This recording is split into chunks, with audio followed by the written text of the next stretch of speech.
السلام عليكم، ازيكم عاملين ايه؟ وصفة النهاردة الكنافة بالقشطة. اقول لكم بقى على سر لونها وتماسك القشطة. طريقتها سهلة جدا جدا ومفيش فيها مكونات صعبة، بجد تحفة. شايفين شكلها؟ واخدة لون ذهبي كده مميز والقشطة متماسكة. وكمان هعملها بطريقة اقتصادية جدا من غير اي تكلفة، وكل اللي ياكل منها هيقول لي انت شارياها مش معمولة في البيت. نسمي الله ونصلي على الرسول. في البداية كده هنعمل الشربات بتاع الكنافة علشان لازم يكون بارد وتقيل. هحط كوبايتين سكر واحط عليهم كوباية ونص مية. خلاص كده، وهنزل عليهم بنص عصرة ليمون، ومن غير ما هقلبهم هرفعهم على النار على درجة حرارة تكون متوسطة لمدة ربع ساعة. ويفضل احنا نكون نعمله من قبلها بيوم عشان نسيبه يتقل. معايا بقى نص كيلو كنافة جايباه طازة، حطيته في الفريزر عشان يبقى مجمد وهعرف ان انا اقطعها. ومش عايزاها تكون ناعمة قوي، عايزاها تكون حجم الكنافية كده، قد عقلتين من الاصبع. وهفركها، بتفرك بكل سهولة بالشكل ده كده. ممكن تعمليها في الكبة اهي. مش عايزاها تكون ناعمة قوي. على نص كيلو كنافة هحط عليهم 3 معالق كبار من السكر المطحون. 3 معالق كبار من السكر على نص كيلو كنافة.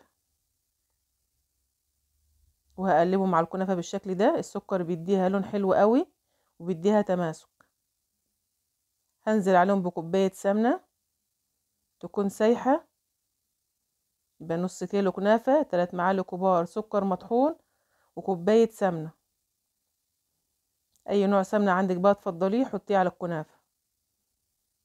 وهقلبه بقى كده. اهم حاجة نغلف كل الكنافة بالسمنة. دي خطوة مهمة قوي، ما نستعجلش فيها، وتبقى معايا بالشكل ده كده.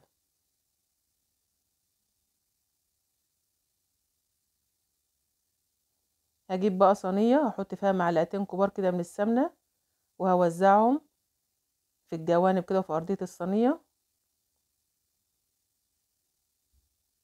بالشكل ده كده. يا ريت لو انت اول مرة تشوفيني ومش مشتركة تنوريني باشتراكك، وتعملي لايك للفيديو ومشاركة مع اصحابك وحبايبك. دهنت بقى الصينية كويس كده بالسمنة، وبعدين هحط نص كمية الكنافة. الصينية ديت مقاسها 30. ممكن تعملي في صينية اقل من دي لو انت عايزة الكنافة تكون مرتفعة. دي مقاسها 30 بس، هو السمك بتاعك كويس جدا. وهضغط بقى عليها بايديا كده، ونعمل الجوانب كده في حرف الصينية عشان الحشوة ما تخرجش. وبالهراسة بقى، وممكن بصينية اصغر من اللي انت بتعملي فيها تضغطي عليها ضغطة حلوة كده. واهم حاجة نعمل جوانب كده في الصينية عشان الحشوة ما تخرجش بالشكل ده كده. بجد طريقتها سهلة جدا والنتيجة ممتازة. هنعمل طبقة القشطة. معايا كيلو حليب كامل الدسم، احط عليهم 3 معالق كبار من النشا، ومعلقة كبيرة دقيق. هقلبهم الاول كده على البارد. اقلبهم كويس.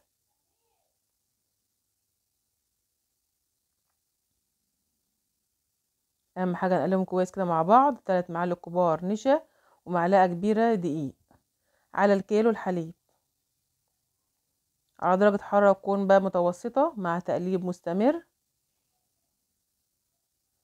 نقلب فيهم كده لحد ما الخليط يتقل بالشكل ده كده.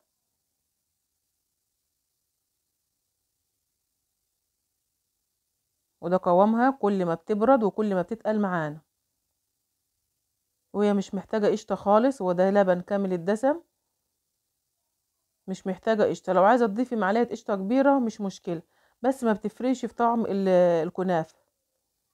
وهنزل بقى على الخليط وهو ساخن بالشكل ده كده علشان يتوزع كويس في صينية الكنافة. واهم حاجة ما نجيش على الجوانب عشان الحشوة ما تخرجش. اهم حاجة بقى نسيبه يبرد نسيبه حوالي ربع ساعة كده يبرد عشان يتماسك، كل ما بيبرد بيبقى متماسك معانا. وبعدين ننزل بطبقة الكنافة التانية، هوزعها على الصينية بالشكل ده كده، واضغط عليها بقى ضغطة خفيفة كده خالص.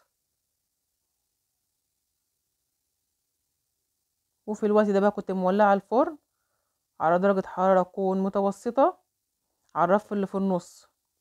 اهم حاجة ما نعليش عليها الفرن علشان ما تاخدش لون بسرعة او ممكن تنشعت منا. بنعرف ازاي انها خدت لون حلو من تحت لما بتفصل عن الصينية اللي احنا بنسوي فيها. لما بنلاقيها فصلت كده من الجوانب ومن تحت يبقى كده خلاص هي خدت لون حلو من تحت. بروح مولعة عليها الشواية، اكون درجة حرارة تكون هادية ما تكونش عالية برضو، لحد ما تاخد لون حلو من تحت ومن فوق، واطلعها اسيبها تبرد حوالي ربع ساعة. بسيبها تبرد وبعدين بنزل عليها بالشربات. لو عايزة الشربات يكون تقيل عن كده هتسيبيه ربع ساعة على النار، وبعد كده تطفي عليه سيبيه حوالي ساعتين او 3 ساعات. لا عشان يتقل، احنا بصراحة عشان بنحب الكنافة تكون طرية ما تقلتش الشربات قوي. نقطة مهمة برضو لما تيجي تسقي الشربات لازم تكون الكنافة تكون باردة، يعني حاولي سيبيها تهدى بس كده حوالي 10 دقايق او ربع ساعة علشان ما تعجنش. المفروض بقى انا ما اقطعهاش الا بعد ما تبرد تماما، بس عشان بقى التصوير وكده ومستعجله قطعتها ما كانتش برد خالص، يعني مقدر ما سقيتها بالشربات رحت مقطعاه.